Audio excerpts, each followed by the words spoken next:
I would like to take a moment here, and I actually have a word I'd like to share, but I would like to hear, I've asked Reese to testify a little bit tonight and to share a little bit of his testimony of what the Lord has done in his life. If you guys want to go down just a bit here, or would you mind staying and just bring you the chair?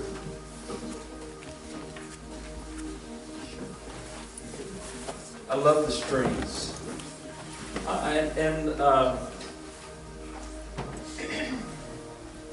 It doesn't have to be long. Just, I want you to share what the Lord's been doing in your life. I want you to come. It's a long story? Okay, come on. And I would just like him to share a little bit about what the Lord has done in his life. And so you just take to it. Okay, well, I'm Reese, if y'all didn't know. And, well, I feel like I have to give some background on myself before I tell the story. Yes. I grew up in a small town, Maybank, Texas. I don't know how many people know where that is. Or, grew up playing basketball. Been playing basketball, if you can't tell. Been playing basketball since the 2nd grade. And that was just the only thing I ever wanted to do. You can ask my mom. I went to church, when I was younger. Went to a Baptist church, but I never told my mom this. I went to the Baptist church because they had a basketball court. I could go play, and it made her happy. Oh, I go to church, but I went there to play basketball most of the time. You probably didn't know that, but so that's what I did.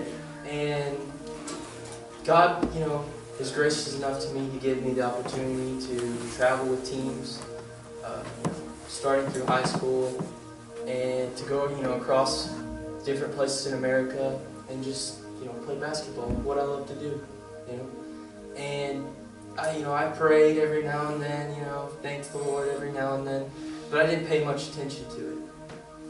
But where my story really begins is last April, Friday night like this, And by the way, I'm so happy to be here. You have no idea. I was so excited today to come here, and I'm just beyond blessed for what God has done to me and given me. And I decided to go to one of my friends' house, go hang out with them, no big deal. Talked about, hanging out, playing video games, whatever, that sort of thing. So then, the night's continuing, it's going on, and then he brings up, hey man, you want to go smoke some dope with me? And, that had never crossed my mind, that thought, I mean, of course it's crossed my mind, but I never thought in my heart, I would be someone that would do something like that. So, I said, I don't know, man, I don't know if I should do that, I don't know if that's smart. And he said, oh man, come on, you're fine, man, just have some fun, lighten up, have fun, it won't hurt you, it's not going to do anything to you. So, I took that. He was what I thought was my friend. That's what I thought. So, we went out, smoked, and I remember that feeling and just that, time very distinctly, because that's the point where I feel like everything started to go downhill from there. And, that was in April. So then a month goes by. I hadn't done it for a whole month, and I was like, I'm never doing that again. That was just a one-time thing. There's no way anybody can make me do that again. Like, that's just stupid. A friend calls me up. Hey man, you want to come over? You want to do that? You want to smoke some dope? You want to do some drugs? And then something inside of me was like, go. Don't know what it was, but I went. And I did what I had done. And so, I'm thinking again, like, what are you doing, man? Why are you doing this? And at the time, I had tried out for a basketball team to go play college ball. And, I had gone with my mom, and the tryout was really good. She had been praying about it, before I even played, just wanting me to, go and play there. And the coach liked me after the tryout. He said, I'd definitely get a call back. So I was, excited. So of course, I didn't think anything of it. I'm just going to keep doing what I'm doing. I don't care about anything but basketball and going to that place. Friends call me up again. Hey man, you want to come hang out? You want to come do this? So a two-time thing turned into a weekly thing. And then a weekly thing turned into a daily thing. And I can remember going into, I never told my mom this. This is kind of, I've never told anybody this, so y'all will be hearing this for the first time. The minute I graduated and I walked out of that building, I got in a car with 4 other of my classmates, and I did drugs that night. And I went to a party that we had with all my classmates, with all my teachers, with all my principals on drugs. And I didn't think anything of it. I didn't think it was bad. I didn't even care. I thought, I liked it. That's what I liked to do. And that became my identity. Summer starts, and in my brain, I calculate things out. So I'm calculating, all right, at that, time, I was going to play ball at that school. So, I was thinking, I knew we had drug tests. I knew we had things like that. So in my head, I was calculating out, okay, I have till August 26th to get myself clean, where when I go there and they test me, they go, oh, he's good. We don't have to worry about him. So in my head, I'm going, I got 3 months. I'm fine. I'm going to keep doing what I'm doing. Just keep doing what I'm doing every day. Every day, I'm going to go, do drugs with friends, party all night, not care, do whatever I want. I don't care, Lie to my parents constantly. Where are you at? Oh, I'm at so-and-so's house. I wasn't at so-and-so's house. And time moves on. Then it gets around mid-July, and I don't have control of the situation. It's worse than what I had started. And I knew I was in too deep at that point. But I would tell myself, I can do it myself. I can do it. I don't need anybody's help. I don't need counseling. I don't need anybody to tell me what to do. I don't need any of that. I can do it myself. I don't need anyone. I don't need my parents telling me. I can do it by myself. And I remember waking up every day sad. Just hated waking up. Just hated waking up. Kid, I had don't have a job, have no worries, I should be happy. Going to play college basketball, I should be happy. I shouldn't be upset. I shouldn't be sad about that. No way, So, waking up sad, I just couldn't understand why I was sad. So when I felt sad, just go get it fixed. Go get some more drugs. That'll help it. It'll make you forget about it. You don't have to worry about anything, So, time went on. August rolls around. Still don't have control. And that's when I came to my parents. And I said, Mom, Dad, I've really messed up. I need y'all's help. I don't know how to stop. I wake up, it's the first thing on my mind. I go to bed, it's the last thing on my mind. I don't care about anything else but doing this. And it had actually pulled me away from training, for basketball training, to go into my college season, which was very strange because in high school I was at the gym at 6 a.m. I was there before anyone else was there. I was there an hour and a half before practice ever started. I had threats from classmates, from teammates. They'd cut my tires. They'd make sure I couldn't get to the gym on time because if I was there and the coach got there, he knew that the other guys were slacking off, and that made him mad. And so, that was, not normal for me not to be practicing the way I was and doing the things I was. So this had definitely taken a toll on my body at that point. I knew I wasn't physically ready, which made me more nervous because I didn't know how to handle, the college, training. I didn't know what to do, what to expect. So by my impression, what my coach had told me, when you get here, we drug test you every 2 weeks, We're constantly on you. We're keeping an eye on you. Everybody knows what you're doing. You're not, doing what you don't need to do. You're in good hands. That's what the impression I got. So I come to mom and dad, at the start of August, and I tell them the situation I'm in, and I say, I don't know what to do. And they said, well, you're not going anywhere. You're not doing anything. You're staying at home constantly. We're knowing where you are 24/7. We're making sure that you're not out on a Friday night, Saturday night. You're not out any night. You're at home where you need to be. And that worked. I was clean for a whole month. But I was clean without God. I want to say that. Because when you're clean without God, that temptation is always there. Right. Constantly. And I know that for a fact, because even though I wasn't doing what I was doing, it's still hard to wake up every day and to love myself. You know, I look in the mirror and just think how much I hated myself for what I had done. You know, I felt like I disappointed my parents. You know, I felt like I disappointed people that knew me.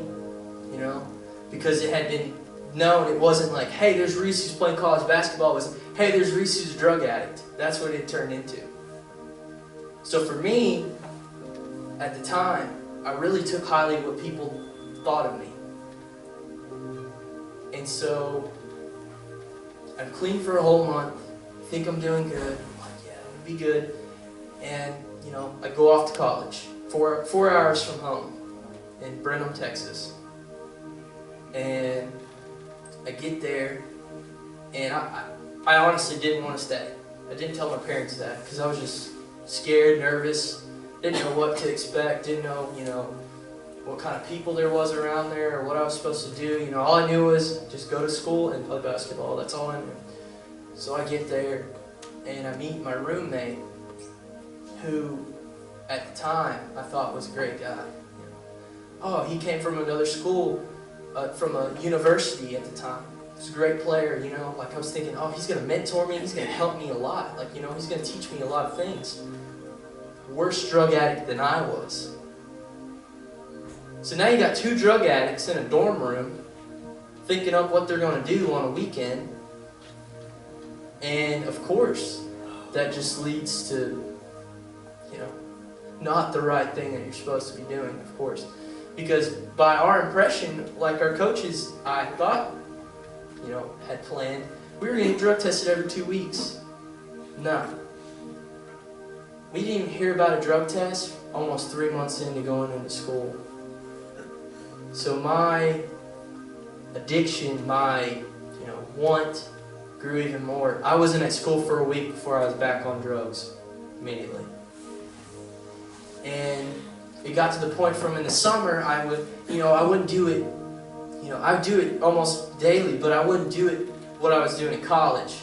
I mean, I remember a time we had a 3.5-hour practice, and all I could think about the whole 3.5 hours was how much drugs I was going to do after practice. I didn't care about, you know, what was going on in practice. I didn't care if my coach chewed me out, told me how I was stupid, you know, you don't know the plays. No, I didn't care. I just knew afterwards I got to go do drugs with people that I thought were my friends that I liked, and that's what made me happy. Even though I would cry at night in my bed and just wish that, you know, something would happen, that, you know, I'd be taken away from there, that, you know, I could just go back home and get away from everything. So about 2 months in, and I remember this distinctly because I had done drugs for, and what I mean by drugs is I'd been constantly smoking dope just about the whole day, maybe, you know, probably 8 to 10 times throughout the day, and then I'd take pain pills, multiple amounts of pain pills, and drink alcohol. Just constantly doing all that every day on my body. And then, including that, going to class in that state of mind. And thank God I made A's. I don't know how I did that, but I did. And then going to practice like that and somehow making it through practice without my coaches knowing or my teammates really knowing, except for a few. They knew because they were the ones that were with me most of the time. And so I remember this day, or I remember this Sunday. It was a Sunday. We had a late practice. Probably didn't get done until about 5. And my coach walks in and goes, "All right, drug test this week." And I went. My face just like, my heart sank. Like I felt sick. I almost had to go to the bathroom right then and throw up. And I was like, oh my gosh, drug test this week? I was like, I've been doing drugs this whole week for almost the whole month. How am I'm not going to pass this thing, and I'm freaking out. I'm telling my roommate I'm not going to pass, man. I don't know what to do. Oh, it's okay, man. They got like drinks you can drink that'll, you know, it'll clean you out. Then when you get there, you'll be, you know, take the test, you'll be fine. You'll be fine. We'll go get some of that stuff. Drink a lot of water. we got 3 more practices, we got practices, don't worry, you'll sweat it off, you'll sweat it out. So I go and buy as detox pills, drinks, gallons of water, constantly drinking them, taking them, and doing all this. And so it's a Tuesday night, and I go with my roommate to College Station at his girlfriend's house, and they decide that they're going to smoke dope and do some drugs while they're there. And something inside him was saying, don't do it, don't do it. And so I had been clean for only 3 days, and I said, no, I'm not going to do that, guys. I said, something inside of me is telling me tomorrow we're going to have a drug test. I don't know what it is, but I feel like tomorrow's going to be the day. And tomorrow would have been a Wednesday. And I said, I think they're going to do it then because volleyball has a game on Friday, and they have to test all the athletes. And I said, that's when they're going to do it. So my roommate, he at the time, at the start of our preseason, he had broken his wrist, so he was completely off any list to be tested, to practice, so he just did whatever he wanted. I mean, he just free range, I'd come in, do my homework, and he wouldn't even be there, and he'd come in just completely gone out of his mind on drugs. And I'm just like, where have you been all morning? Oh man, I've been at so-and-so's house doing this and that. I'm like, oh, okay, all right, that's cool, whatever. So next day comes, and it's about 12 o'clock. I'm thinking, well, we already should have had it by now. They probably would have given it to us in the morning to catch us, before we did anything stupid. So I'm thinking I'm off the hook. That's another day I can be clean. Another day, I can pass, possibly. 1 o'clock rolls around, phone's going off. Look at it, it's my coach's name. And I was like, oh man, like I just knew. Answered it, I said, hello? And he said, meet me, he said, go to the gym at 1 o'clock. I said, at 1 o'clock? He said, we'll just be there like latest 1:15. I said, okay, all right. So I hung up, and I called my roommate right then. And I said, dude, I got picked. And it was all random picked, but I knew I was going to get picked. I don't know what it was, I just knew I was going to get picked. I was like, and he would tell me the whole night before and the day before, just, dude, you're not going to get picked. There's no way you're going to get picked. Like, out of everybody, like, there's no way. I get picked, of course, like I think. So I go there, I take the drug test, and I'm thinking, the guilt is eating me alive. And while I was doing all this, I would lay at night and just feel just a guilt inside of me. I just feel sick to my stomach constantly because I know what I was doing was wrong, but I couldn't stop myself from doing it. So I actually texted my mom right after I took it, and she said, are you clean? And I said no. And she called me right then, and she said, it's going to be okay. We're going to pray about it. It's going to be okay. You'll pass. Don't worry. Asking me when I had done it last. Of course I lied to her then because I was like, there's no way if I told her I did it 3 days before, she'd be like, oh, there's no way you're passing, So I was trying to keep hope alive inside of me. So, she was telling me it was going to be okay, and not to tell my dad because my dad would blow a gasket. But she told me that she's going to be down Friday because I was getting my wisdom teeth out at the time. And so Friday comes, or I think it was Thursday. Thursday comes the next day, and she says, well, you have to tell Coach. You cannot not tell Coach. You have to go to Coach and say, Coach, I have messed up. I have been doing what I haven't been supposed to be doing, and I know in my heart that I probably will fail this drug test, but I'm going to tell you beforehand what I've done. And I said, I know you're right, Mom. Because she could tell I couldn't even sit still in a chair because it was bothering me so bad. I couldn't sleep at night. So I go to him the morning before I have my wisdom teeth out, and I meet him in his office, and I tell him everything, and I explain it to him. And I tell him that I've been having problems through the summer, just been having, I can't break this, I can't shake it, Coach, And he's like, okay, well, I'm glad you told me, but if it comes back that you failed, you have a 15-day suspension, no basketball. I said, okay. And he said, and then if you fail another one, you're gone. And I was like, okay, yes, sir. I said, I won't disappoint you. That's what I told him. So next day, I get my wisdom teeth out. Then Saturday rolls around, and they get the results back. The cutoff point is a .50. I had a .48. I passed by .2. Barely passed. I don't know how I passed, but I did. But they could tell that I was a .2, so they knew I had stuff in my system. So they came to me and said, I had the administrators come to me and say, well, we know you're not doing what you're supposed to be doing, so you need to cut it out. I said, okay. Well, we had been told we had 2 drug tests in a semester. So that was 1. So I knew we were having another one. But this was in October. And I'm telling my roommate, oh, dude, we can do as much drugs as we want until Thanksgiving. I said, because they're not going to test this till after Thanksgiving. I told him that. He said, okay, all right. So we just continued what we kept doing. I had just had a run-in, almost got, in deep trouble. I didn't care. I just kept doing what I was doing. I was like, yeah, I passed, whatever. This is great. Like, I can just keep doing what I'm doing, playing basketball, doing drugs, not worrying about anything. So I keep, time keeps rolling on.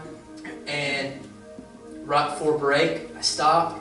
I get clean over a whole entire Thanksgiving break, come back. Literally, like I called it, that Monday, we had a drug test.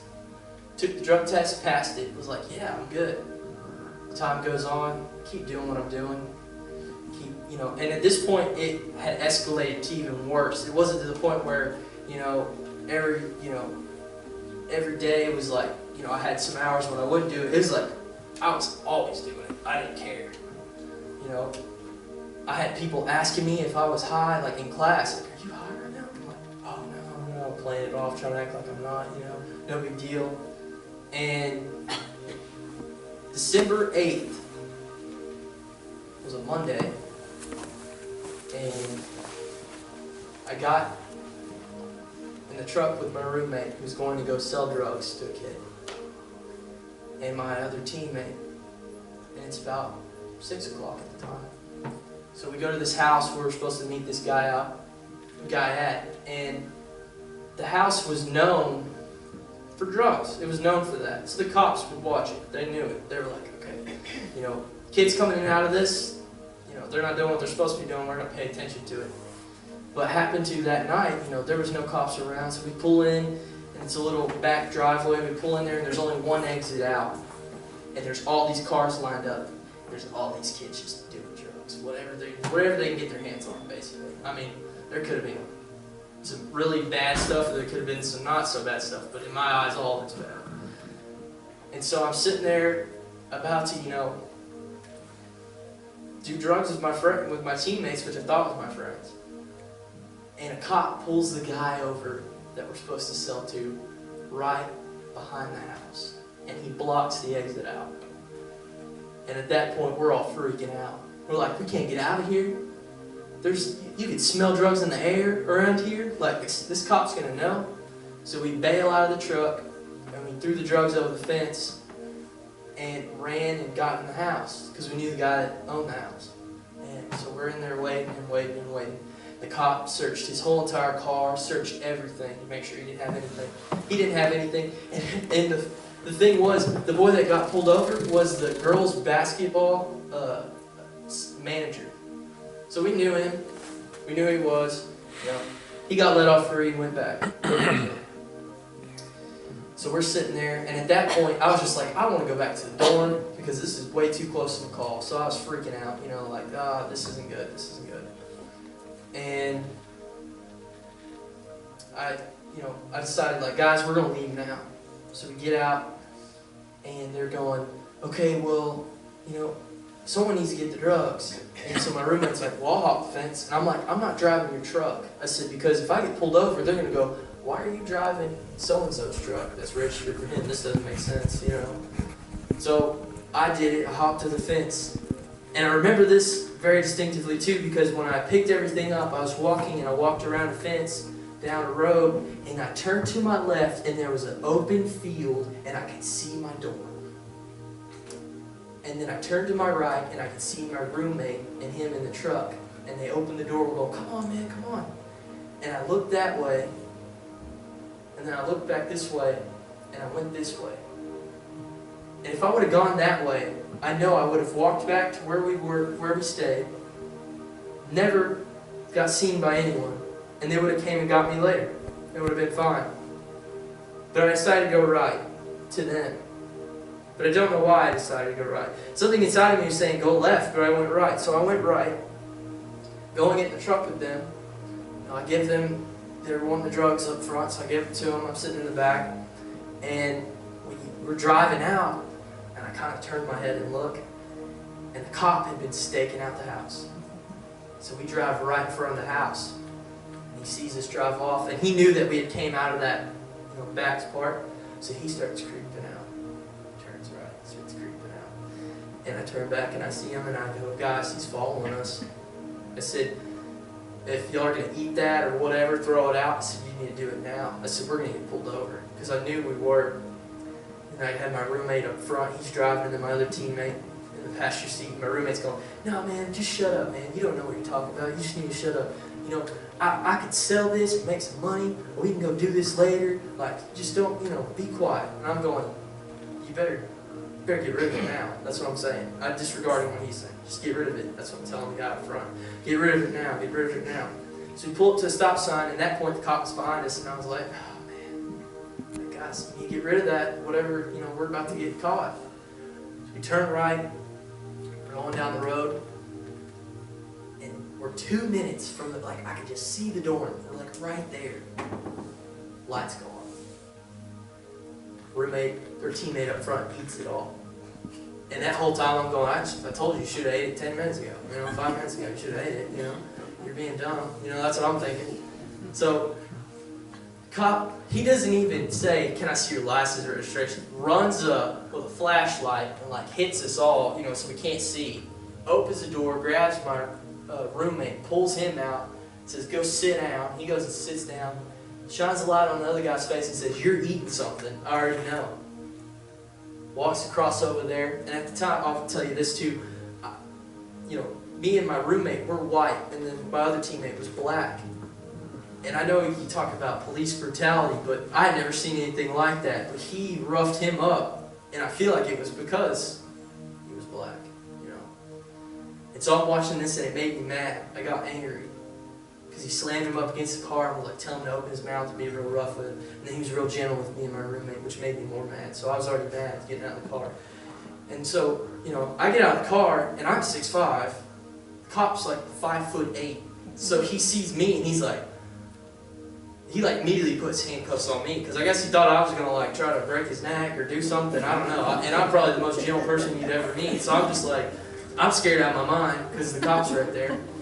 And so he sits me down on the curb, and we're sitting there, and he's going through, the whole entire truck, going through everything. He's not finding anything, but he knows that one of my teammates ate something. He knows that. And the one that ate something already got arrested for drugs previously in the season. So he goes over there to him, asks us all for our names, starts running it. And now, about that point, 4 other cops' cars show up, because you know how that is, how they are.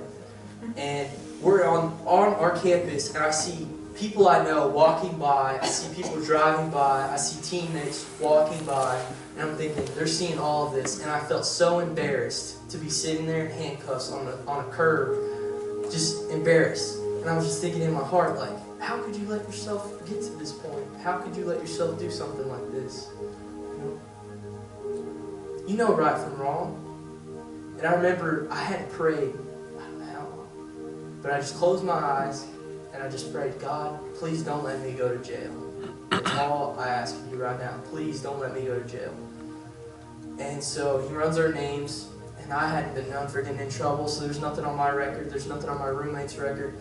But, he sees on my other teammate's record that he'd been arrested. Boom, puts him in a cop car, he's gone. He's a felon now. So the cops are talking to us, and they stand us up, and they take the handcuffs off, and they say, okay, you're free. And I'm thinking, I'm free? I can just go? I don't have anything pressed against me? No, y'all are free. Y'all can go. So we get in the truck and literally drive a minute down the road and park it and go get in our dorm rooms. And I remember sitting there on my bed just in shock. I didn't want to do anything. I didn't want to talk to anyone. I just sat there. And I'm just thinking, I could be in a jail cell right now if that cop, decided to say that we all had drugs on us, So I'm sitting there, and my roommate says, well, we got to go tell BJ, who was our assistant coach. I said, he lived in the dorms with us. So we got to go tell him, because our teammate's in jail. We got to go get him out, I said, yeah, you're right. So we go and tell him. So then he has to call the assistant coach at the head coach at 10 o'clock at night and tell him about everything. And I turned to my roommate and I said, I'm about to get kicked off the team. He said, no way, man, you're not getting kicked off the team. You didn't do anything wrong. We didn't do anything wrong, you know. And I'm thinking, what do you mean we didn't do anything wrong? We were going out to do drugs and we had drugs on us. We were trying to sell it to people. Like, that's terrible. You know, what do you mean? And so the next day, you know, that was a Monday night. Tuesday comes, my coach calls me in there. He says, you can't practice today, you can't play in the game, you can't practice tomorrow, I'll deal with you on Thursday. And my heart just sank. My whole body went numb. And I was thinking, I spent 4 years of my life working to get to a point, and I lost it in 30 minutes. Everything I'd worked for. So that night, I remember going to a park, and you know, they're old concrete, you know, steel goals, steel chain net, you know. And I was just shooting by myself, thinking, what am I going to do? What am I going to tell my parents? How am I going to approach this? How am I going to fix this? And I remember I just broke down and started crying, because I just knew, like, it was over, you know. So I walked back and I got in the car, and I sat down in the seat, and I stumbled through my phone, and I called my dad. And he could tell something was wrong because I wasn't talking. And he was asking, you know, what's wrong? And I just told him, you know, Dad, I'm a drug addict and I need help. Like, and I'm not just talking about pot, like I'm talking about other stuff. Like, this is bad. Like, I need your help. It's bad. And I'm crying, and I'm just like, I know I'm going to get kicked off the team. There's something inside of me telling me I'm going to get kicked off the team. And I didn't know then, but I know now that was God. I know that was God. He was telling me, I'm taking you away from this. This isn't where you need to be. I made you for a better purpose than to go and do the things that you were doing. And so, I remember, you know, Wednesday rolled by, longest day probably ever of my life, because Wednesday was just, you know, I was just constantly thinking about what was going to happen to me. Was I going to still be on the team, or was I going to be gone, you know? Thursday comes, Coach calls me into his office. I walk in there literally, right as I sit down, he goes, you are kicked off the team. You are gone. I don't want to see you in this place ever again. And I didn't argue. I didn't try to give him a reason, like, Coach, keep me on the team because you need me for this. No, I just said, okay. And I got up and I walked out. And I remember calling my mom and telling her, you know, I'm off the team. And having to tell all my teammates I'm sorry that I did the things that I did and I let all y'all down. And so I go to my room and immediately my mom, she had told me, oh, I'm coming tomorrow, we're coming to get you. You know, we're coming to get you. And that happened to be the last week of school, and I think I had one more final on that upcoming Monday. So I had to stay there and finish out school, but I could not play basketball. I couldn't even step into the gym. Couldn't even hold the ball, couldn't do any of that. So I decide immediately, I just start packing up all my stuff, because I know I'm going, might as well do it. Pack it up, my mom gets there the next day, and when I get in the car, you know, we're driving away, and it's just silent, and then she says, well, me and your father have a couple rehab places set up, and I said, no. I said, take me to a church. I said, I need to go to a church. I said, I don't know why I need to go to a church, but something inside of me is telling me to go to a church. My mom was sitting there, and she said, well, Missy at work, you know, her husband, he's a pastor at a church. I said, I'll go talk to him. I don't even know the man. I said, I'll go talk to him. I just need some help, Mom. I need to get out of this. And it was a Saturday, and I remember going and talking to him. And that day changed my life forever. Amen. I had been baptized and I had accepted Jesus Christ in my heart, but I wasn't living the way Jesus Christ wants us to live. And I knew that. So I asked, Joe, I said, Joe, I want to redevote myself to God. And he said, okay, we'll do that. We'll pray right now, we'll do that. And I redevoted myself to God, and that has been the best choice I have made in my life. Amen. I have felt some of the most amazing things in my whole entire life since I did that.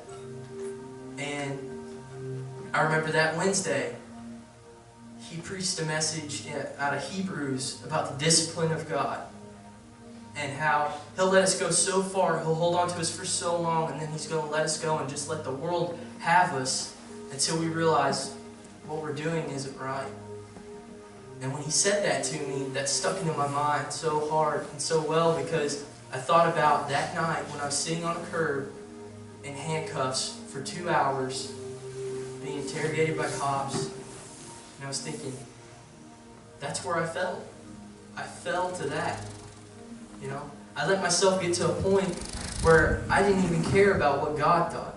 I just wanted to do what I thought was good for me and what was fun for me and what was right for me. And no, that was 2 months ago, and my life has completely changed. These 2 months have felt like 2 years to me. They haven't felt like 2 months, because I've just, constantly in the Word. I'm constantly praying. I'm constantly just seeking God, and it's real. That was the one thing I feel like when I was younger, I had a hard time understanding. I couldn't understand what God does. What He does for us is real. He didn't have to save me, but He did. That really hits hard with me, because there isn't a day that goes by that I don't thank God for taking me from that place that I was. Because I knew if I was still there, I would probably, I feel like, be close to dead by now. Maybe not physically, maybe physically I'd look okay, but my soul would just be dead. I had so much bondage to the things of the world. I was constantly, stuck on my mind was drugs. And now, when I wake up every morning, the only thing on my mind is Jesus. That's the first thing on my mind. Hallelujah. First thing on my mind. Last thing when I go to bed is Jesus. I remember 2 days ago, I couldn't even work in class because all I thought about was God and Jesus the whole entire class. And I'm thinking, man, I gotta get this assignment done. And I'm like, I can't even think. I'm like, I'll just do it later, I'm constantly just in the Word. And I just want to talk about something that had happened to me yesterday. I was talking to Madison and Joe about this earlier in the car. I get these feelings and this feeling inside of me. And it's something, they'll just tell me to go pray. And it's not go pray, for 5 minutes. It's like go pray for hours. Like, I don't know what it is. But I am not satisfied until I pray. Until I'm really in the presence of God, And so I remember I texted him and I was like, hey, are you at the church? And he's like, I'm about to be there. I was like, I have to go to the sanctuary and pray. On a Thursday, there's no one at church, And I said that in class, and this kid gave me this look like, it's Thursday. And I'm like, I don't care if it's Thursday. So I went to the church, and I was just in there by myself, just praying and worshiping. And something, just this image of a building came into my mind, and it was in a rooftop, housetop shape, and then it had windows, rectangular windows going down the front of it. And it was just constant. I didn't know what, just constant. That image just kept showing up in my mind. And all I was saying was, God, just show me where I need to be right now. I don't know what you're wanting me to do or where I'm supposed to go. And I asked Madison, and said, hey, what does the front of our church look like? She said, oh, I don't know, I'll go online and look. She goes and gets the picture and shows me, and it's exactly what I saw in my head. Wait, this church? No, our church, the big church. I'm just trying to... Yeah, I know, you're trying to figure out, you're like, where's the windows? Yeah, but that was the exact image in my head, and I just got this feeling right then. It was just like, this is where I'm supposed to be right now. And so, one thing that I think is amazing too is, my mom asked me, well, next semester we'll find you another school to play at. You can go, this isn't the end of it. And I said, Mom, I'm done. I said, I don't care about basketball. I said, I just love Jesus. I just want to be with Jesus. I don't care about basketball. That's not important. That's just a game, And so that was the last thing on my mind. And then I get told by, Madison that her brother-in-law had talked to a coach in Sagu, which is Assemblies of God University, had talked to him about me and told me where I came from and all this stuff. And I'm thinking, okay, well, I don't see why that's a big deal. And then I get a text from the assistant basketball coach saying, hey man, we heard you from here and we want you to come to a game, and then we want you to come try out and work out with the team. And I'm thinking in my head, I didn't try for all this. I didn't go searching for all this. This just came to me out of nowhere. And at that point, I just knew, I was just like, that's God. God did this for me. I gave everything to Him. I surrendered myself to Him that day in Joe's office and just, told Him, every day I'm going to live by your will. I'm going to do everything you want me to do. It doesn't matter, I just want to live with you. I just want to live by your faith. And to have that blessing come out of it, an opportunity, to keep playing, just amazes me. And now I'm here. Amen. Just take one more moment and tell, because I think what's made a tremendous difference in Reese's life is the baptism in the Holy Spirit. I want you to take one more moment, and I want you to tell what you experienced in the baptism of the Holy Spirit. Okay, so I can't remember the exact date, but I remember it was a Wednesday night, and Joe had just called us to come to the altar, come down. We want to lay hands on you and pray. And, I grew up in a non-Pentecostal church, so I'm like, laying hands, like, what's that? I'm like, what is that? Speaking in tongues, what is that? I'm like, really like, oh, I don't know what that is. This kind of scares me. So I come down there, and he begins to lay hands on me, and he starts praying, and he's telling me to open my heart to God, to open my mind to God, and just to let Him come into me. And I remember feeling this sensation. It felt just like an outpouring, just of this, I can't even explain it, just this sensation coming out of me. And I remember I couldn't feel my arms, I couldn't feel my hands, I couldn't feel any of that. And I began, my lips began to tremble, and I was trembling. And, He knew God was trying to, fill me with the Spirit. And so that night goes on. That whole night, I couldn't sleep. I couldn't think. He had given me 100-and-something page book, like 2 books. I read them all in one night because I was just like, and it was just about the baptism in the Holy Spirit. And I was just thinking, I want to know more about this. I want to know about this. Like, what is this? And so I just kept reading and reading and reading. And so the next day I wake up and I have this sensation in my heart. And I'm thinking, is there something wrong with me? Because I didn't know what it was. I was so scared. I had no idea. And he texted me and said, hey, I want you to come over to the house and, we're having Bible study and I just want to talk to you. And I said, okay, yeah, that's perfectly fine. So I get over there about 12:30 and he gives me a couple more books to read about it, so I continue reading. Because I read them for sure. And, we had a Bible study and we're sitting there and time goes on and, Missy comes home, Madison was home, Peyton was home, and we're all sitting on the couch. And he said, I just want to pray right now. Just maybe, God will just fill you with the Spirit. And I said, okay. So I sat down and they started praying, and I just put my mind on the Lord and my heart on the Lord. And I remember when they started laying hands on me, that feeling that I had from the night before came back, but it was stronger this time. And I remember just in my head saying, God, just take me. That's all I said. Just take me. And I began to speak in tongues, and I began to, just feel this feeling, come upon me. And when that happened, I kind of felt freaked out. Like I was like, whoa, what's going on? But then, I just let it happen. And afterwards, I just felt so refreshed, just so released. Just felt like everything was just off my shoulders. I didn't have to worry about anything anymore. And I went home that night, and Joe was just telling me, pray in the tongues, praying, it's your prayer language, praying, the more you pray in it, the stronger your faith will be, the more you'll grow. So that night I began to pray, and I prayed, and that feeling came back.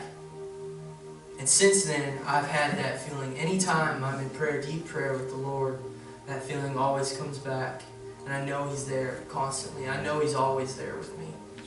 And no matter what, even when I'm at school, I know He's there. And sometimes when I'm at school, I just have that feeling and you stop and pray for the people in that room. We laid hands on a boy in class one day who had his left foot was in a boot. 2 days later, his foot was out of a boot. Just seeing what God can do to people just amazed me, because I'd never seen anything like that before. That was just so mind-blowing to me. And this boy had said, "Oh man, I've had pain for months. And 2 days later, he's out of the boot after we prayed for him. I'm going, whoa.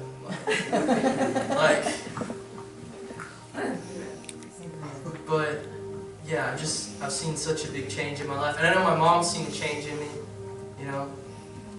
How I act towards people, how I present myself, how I talk. I had a filthy mouth. Oh, terrible mouth before the Lord saved me, before I truly knew what God's will was for me. And now it's just like I look back on it, and I've always thought to myself, I was actually thinking about this today, if I ever saw my coach again that I played for in college, I would shake his hand and tell him, "Thank you. You saved my life. Yes. You have no idea what you did for me." And he'd probably think like, "What? Like, you don't play?